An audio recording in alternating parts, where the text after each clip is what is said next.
history-making showdown, 15 months in the making. For the first time, Hillary Clinton and Donald Trump standing side by side, face to face. This is the most abnormal event I have ever witnessed. This was the most watched presidential debate ever. Americans witnessing a test of endurance. I am honored to have this role, but this evening belongs to the candidates and the American people. Hello, I'm Richard Gisbert, and you're at The Listening Post. Here are some of the media stories we're covering this week. Trump versus Clinton, we have a winner. The networks. It was a ratings bonanza. This Jordanian writer didn't draw the cartoon, he just shared it and paid for it with his life. Journalists working in eastern Ukraine exposed online and put at risk in myriad ways. And Facebook apologizes for its editorial policies on the Palestine-Israel question, but not before cartoonists have their say. This past Monday night, an estimated 81 million Americans tuned in to watch the first presidential debate of the 2016 campaign, making it the most watched debate in the history of U.S. politics. Given that voter surveys show that Donald Trump on the Republican side and Hillary Clinton for the Democrats are the least popular candidates to ever make it this far, the high ratings might come as a surprise. However, anyone who has followed the coverage of this campaign will know that Trump, with his outlandish and sometimes offensive comments, has attracted the kind of ratings that news organizations find irresistible, which is one of the reasons that the role of the moderator, in this case, Lester Holt of NBC News, has been so carefully scrutinized. There are two schools of thought on this, and they tend to break down along partisan party lines. One says it's the moderator's job to fact-check the candidates. The other, that it's up to the candidates to fact-check themselves. Which is best for the viewer, the American voter?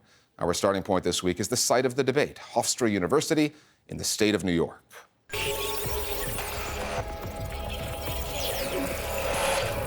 I want to welcome you to the first presidential debate.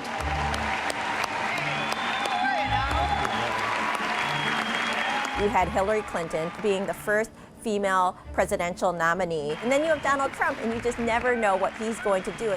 He's the ultimate showman. He has been in Americans' homes, in their family homes, for the last decades, hosting his own reality show. You're fired. You're fired. You're fired. You're all fired. We're going to see if the American public either says you're fired or you're hired. So this is the ultimate reality show. Americans have been tuning in to record numbers for these debates for two reasons. One, unfortunately, is their dislike of Hillary Clinton, and the other, unfortunately, is their dislike of Donald Trump. And so I think they tuned in to see if the person they didn't like would stumble. Are struggling to balance. It comes down to a matter of trust. In a marathon electoral process in which Americans must decide who to entrust with the keys to the White House, the debates can provide that pivotal moment upon which elections can swing. And on the way into this debate and after it, much was said about the role of the man in the middle. He has the best and the worst job in TV right now. NBC News anchor Lester Holt. Lester Holt was under a lot of scrutiny because a few weeks before, the two candidates were interviewed back-to-back by Matt Lauer, and there was a general perception that Lauer had let Trump get away with some very specific false statements. I was totally against the war in Iraq. And the other thing, of course, is the campaigns have every interest to at least put into question the moderator, because if your candidate doesn't do well, or rather than blame your candidate, you can blame the moderator. Lester Holt was decidedly liberal in his presentation of the debate, in his role as the moderator. An example of this is the fact that he followed up with Donald Trump 6 times. But I just want to get the answer here. The birth certificate was produced in 2011. You continued to tell the story and question the president's legitimacy in 2012, 13, 14, 15. Yeah. He did that not a single time with Hillary Clinton. He interrupted Donald Trump 30 times. Really bad things. But we need Lester. He interrupted Hillary Clinton only 19 times. He asked Donald Trump hard questions. Now that is totally fair. You have not released your tax returns. But the fact that he did not ask Hillary Clinton one tough question when it came down to her controversies or scandals shows a bias. Prior to their respective candidates battling on the debate stage, the two sides were on a media offensive preparing the ground. All that we're asking is that if Donald Trump lies, that it's pointed out. At issue were the facts, and whether, in a campaign that's come down to two candidates with serious credibility issues, it is the moderator's job to fact-check their statements, their rhetoric, against the truth. We'll take each other on, but I certainly don't think you want Candy Crowley again. That was she was wrong. There's some recent history at play, going back to the last presidential election, something that's come to be known as the Crowley effect.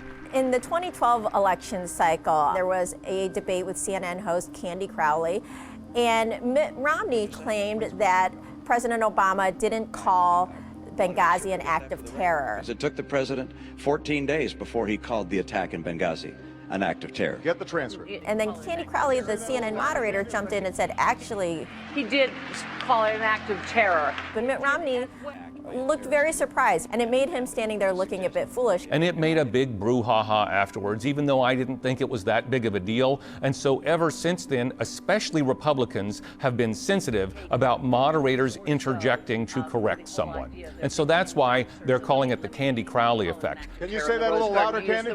Presidential debates are really a platform for the two contenders to put forth their ideas, their policy, their case to the American public. The moderator in those debates should fall to the background. It's up to the candidates to go against each other one-on-one. They don't need any help from the moderator. I find that argument to be ridiculous. Of course, the candidate in correcting his or her opponent is going to add some spin. Why do we think that if they are not going to be factually correct in their original statements, that they will be factually correct in their rebuttals? Of course it is the moderator's job to intervene. Otherwise, we're going to end up with a debate on stage with two people just shouting, no, that's not true, to one another. Donald supported the invasion of Iraq. Wrong. That is absolutely Wrong. proved over and over again. Wrong. He actually And advocated people at home for just confused. Because of what happened and all of the complaining, now the moderators just sit back and let them say just about anything, even when the moderator knows it's not true. And I think that's the reverse Candy Crowley effect. And the facts behind that supposedly fact-checking episode remain in dispute depending on who's examining them.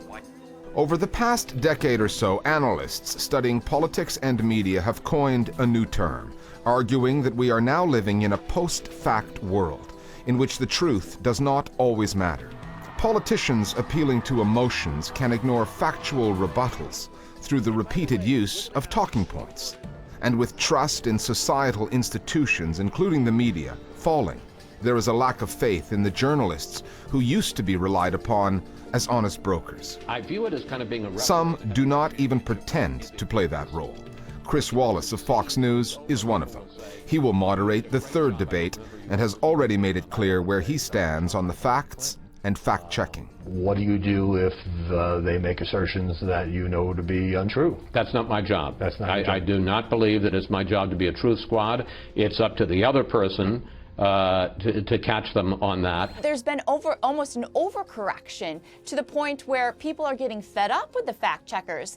A lot of times fact checkers don't understand hyperbole, and a lot of politicians, especially Donald Trump, use hyperbole to make a larger point. A lot of times what these fact checkers do is they fact check the minutia of the hyperbole, and then they leave the main point out of it. Chris Wallace surprised me when he came out and said, it's not my job to fact check, especially considering Chris Wallace did the best job in the Republican primary debates of fact checking. He came with weapons to those debates. Mr. Trump, your numbers don't add up. Please put up full screen number 4. So I find it puzzling that now he takes a turn and says it's not my job to fact check. It's not just the candidates who take a selective approach to the facts, but fact-checking in some ways has been politicized. The truth has become political in an election that has not one, but 2 candidates relatively few voters trust. If ever Americans needed their journalists to get past the politics and to the facts, it is now. On the download now, our viewers weigh in on the coverage of the campaign and the debate. I personally don't think that it is the job of the moderator of a debate to fact-check the candidates, as long as both candidates are there in a format where they can fact-check each other. Now that's different to what we saw earlier this month when NBC's Matt Lauer was criticised for not calling out Donald Trump when he said he had opposed the war in Iraq. Trump actually originally supported it. The difference with the Lauer format was that Trump and Clinton were interviewed separately in different segments, albeit one after the other, so they couldn't call each other out on their claims. Well, I think every voter would love to see the perfect moderator catch politicians on their lies and falsehoods. The only problem with that is that moderators are not omniscient. They're human. And if the debate commission were to encourage moderators to fact-check during the debates, that would only increase their margin of error. That's exactly what happened when Candy Crowley stepped in to editorialize during the 2012 debates. Presidential debates, at least in the US, are not about facts. They are absolute theater. They are a cage match. They are gladiatorial combat. They give us a sense of who these people are and whether or not they are able to excite us. So Lester Holt did what he should have done. He was not the story. He sat back and just watched them go at it like the rest of us, which was really quite fun. Other media stories that are on our radar. A prominent Jordanian writer who was supposed to go on trial this past week for inciting sectarian strife and insulting Islam never made it into the courtroom. He was shot to death on his way into the Supreme Court building in Amman. Nahed Hattar's alleged crime was sharing a cartoon that was deemed to be offensive on Facebook. It depicted a bearded man in heaven, in bed with two women, asking God to bring him wine and food. Hattar, a Christian, said he did not mean to offend Muslims, that the cartoon was meant to expose ISIL and the Muslim Brotherhood. The alleged gunman is in custody. The London-based newspaper Al-Sharq Al-Awsat identified him as Riyad Ismail Abdullah. Hattar's killing has other Jordanian journalists fearing that they too could face reprisals. The Amman-based Center for Defending Freedom of Journalists put it this way: the murder of Hattar targets democracy and aims to spread darkness and terrorism. Even though we disagree with what Nahed says or writes, this is the time to stand united against terrorism and those who killed him. They want to instill fear and silence us. Hattar's family says he received more than 100 death threats, none of which, they say, were taken seriously by the government, which has since called the murder a heinous crime.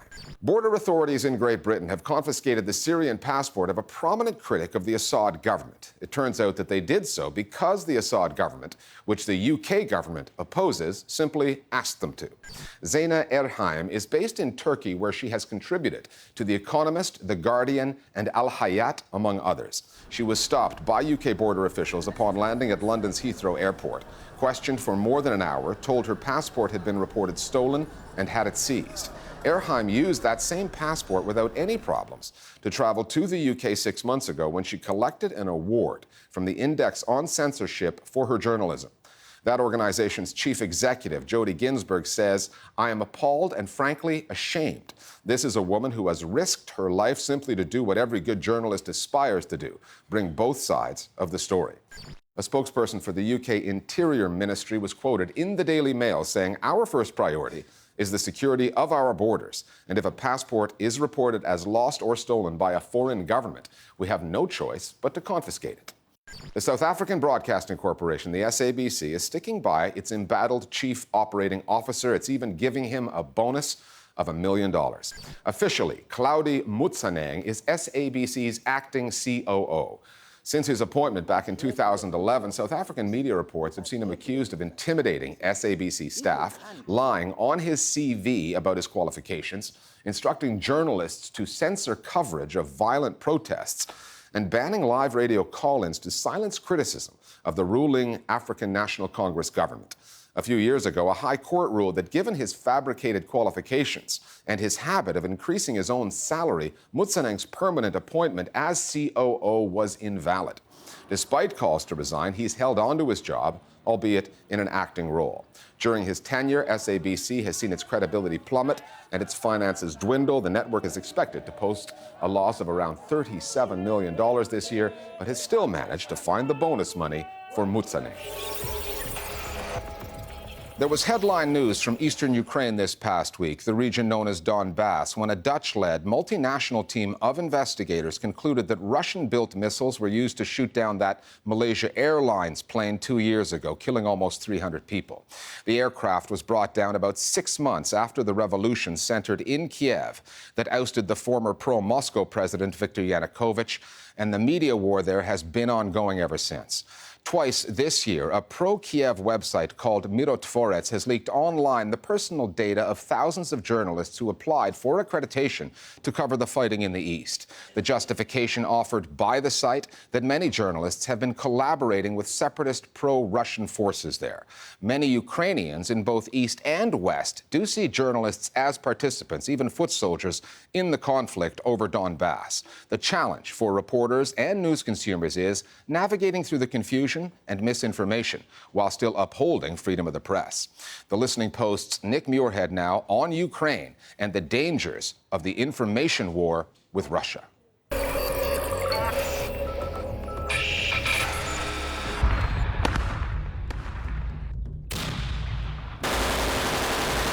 For the last 2 years, the Donbass region in eastern Ukraine has been at war. The fighting is between the Petro Poroshenko government in Kiev and pro-Russia separatists who say that they want autonomy from Ukraine. The separatists declared independence in April 2014, creating the Donetsk People's Republic, or DNR, and Luhansk People's Republic, LNR. Both have been designated as terrorist organizations by Kiev, which also says that the territories have been illegally occupied by Russian forces that are supporting the separatists. For journalists wanting to cover the fighting in eastern Ukraine, landing at checkpoints like this one is almost a certainty. The only way to get through is with accreditation, not issued by the government in Kiev, but by the separatists in Donbass. It's completely clear why the authorities of DNR introduced this accreditation process. It's not so much to control and regulate the number of journalists coming into the region, but rather to understand who these people are and whether any of them would be inconvenient to have around or as secret agents. The issue is if you don't have any sort of accreditation at all, you stand a much bigger risk of being arrested and being held somewhere and being accused of being a spy. Now, journalists who are writing critical pieces at this point aren't being let in, and that really biases a lot of the coverage. In May, a website run by pro-Kiev activists, Mirotvorets, or Peacekeeper, began releasing personal information belonging to more than 5,000 journalists who had applied for accreditation in Donbass. The leak is being called the dump, and the data was reportedly hacked from the inbox of a separatist administrator. It reveals how journalists were categorized during the accreditation process. Those deemed to be critical of the DNR, LNR, and Russia were marked red. Yellow was for those considered suspect, friendly journalists were in green, and white was for neutrals. Journalists in the green and white category typically got accredited. Journalists in red and yellow usually did not. However, when Mirotvorets leaked the data, it said that all the journalists who had applied for accreditation were collaborating with terrorists. The list included Ukrainian journalists that were trying to do their job fairly and Western journalists that were a major asset actually in exposing Russia's role in the war in Donbass. We should recall at least Simon Ostrowski's selfie soldiers when he traced social media posts of Russian soldiers by taking photos at the positions where they took them. So we headed to Ukraine to see if we could find the place it was taken. And basically traced a Russian soldier's path into Donbass. I was on that list because I'd gone to cover MH17 after the crash had happened. And what was really dangerous is that Mirotvorets wrote and accused journalists of being terrorist accomplices, of aiding terrorists. And when they published this information, they said, we don't know what's going to happen. We're saying these people are terrorist accomplices. We're putting their contact information out there, but we're leaving it up to you to take action. And the problem with that is it encourages a kind of vigilantism. The main goal of Mirotvorets is to create a situation where there are no independent journalists in Ukraine. They say a journalist should be patriotic towards their country, so they shouldn't speak about corruption or crimes committed by the government. Or if it has something to do with the war, and the information can strengthen the enemy's hand in the conflict, then that should not be reported. And this is a huge danger for journalists. Katya Seretskova, a journalist working for the Kiev-based news outlet Hromadski, was amongst those named in the leaks. She says that she subsequently received numerous death threats online. Seretskova's case is not an isolated one, and the threats are not to be taken lightly. Last year, Oles Buzina, a Ukrainian journalist known for his pro-Russia stance, had his details leaked by Mirot Forets. Just 48 hours later, he was shot and killed outside his home in Kiev. And last month, the studio of Inter, the third most watched news channel in Ukraine, was set ablaze for what the perpetrators called a pro-Russia bias. The leaks revealed that Inter had been in communication with the separatists and had possibly amended its coverage in their favor. However, despite the fallout for journalists, Ukrainian opinion over the leaks remains divided. Many still maintain that Mirot Forets has provided a useful insight into the media strategy of the separatists. Some of the most vocal supporters are Ukrainian government officials, many of whom say that the information war with Russia is ample justification for what they call patriotic journalism. It's a term that's been discussed a lot in circles, in government circles, and even some officials calling on journalists to be patriotic. What it means in practice, though, is always giving the government the benefit of the doubt. It has to do with the fact that the information war, especially at the beginning, was very one-sided, very pro-Russian, and very unfair to Ukraine. Now, the problem is that when the state is taking this too far, when this patriotic journalism has gone too far. There are some negative trends in Ukraine recently where certain journalists, certain media outlets get fired because of apparently not overly positive covering of, say, the Ukrainian side. So it is true that Ukraine is kind of in the search for correct techniques to counter Russia's propaganda campaign. According to a study published by the US-based Institute for the Study of War, Russia has been using a, quote, advanced form of hybrid warfare in Ukraine that relies heavily on an element of information warfare and what the Russians call reflexive control. Reflexive control is creating an environment where your adversary reacts in a way that benefits your cause. According to the study, Moscow is using the media to create that environment. The role of the Russian media in the conflict in Ukraine cannot be overstated. Russian channels, they regularly publish made-up stories, and it is these stories that drive up hatred of Ukrainians towards their own government. For instance, there's this notorious actress, she famously told about a little boy who the Ukrainian army crucified in his underwear on a fence. The question is how, as an independent media, how do you report this information? Now, if you do as traditional standards of journalism teach you to do, you'd first of all present this information about this crucified boy, and you will also present information from the Ukrainian side saying none of it has taken place. But it's very likely that most people who would have read this piece of yours, they would still believe like maybe the boy was not crucified, but there's no such thing as smoke without fire. And there are multiple other cases like that. And it is these kind of stories that these journalists just make up and promote in Russian society and in the occupied regions. And of course, people who watch this, they begin to hate the Ukrainian army. They want Russia to come and liberate them. And this is an element of the hybrid war that I think really is not understood in the West. Because in a hybrid war, proving that such stories are wrong, that some have been simply made up, is not enough.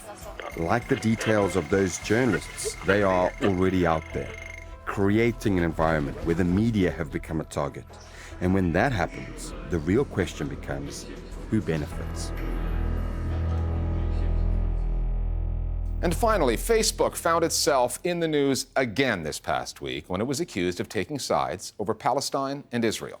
The site has issued an apology after it blocked the accounts of a number of Palestinian journalists, including those of editors at the Quds News Network and the Shahab News Agency, two of the most widely read online news outlets in the territories.